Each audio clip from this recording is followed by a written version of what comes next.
Mastering English articles. Spot the mistake. Hello language enthusiasts. Welcome back to our channel. Today, we'll be focusing on articles as adjectives. In this session, we'll be engaging in some fascinating error identification exercises.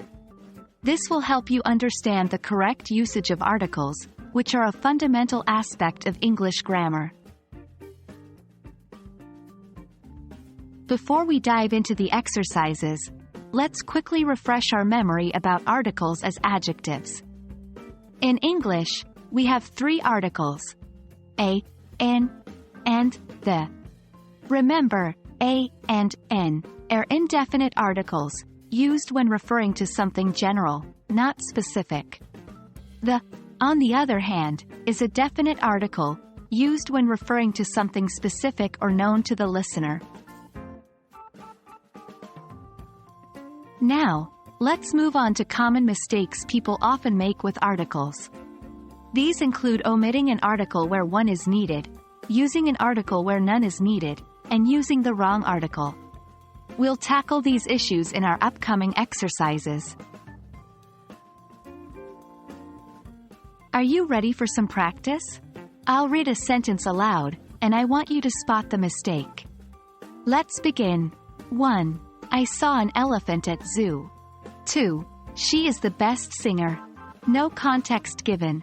3. He wants to become an astronaut. In the first sentence, the correct form is, I saw an elephant at the zoo. We need to use the before zoo because we're referring to a specific place.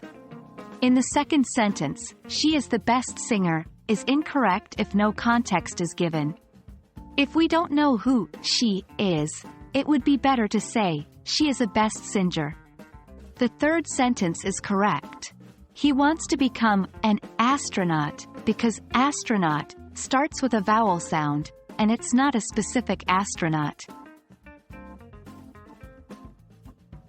Let's do more. Here are a few more sentences for you to consider. 1. She had a unique opportunity to meet President.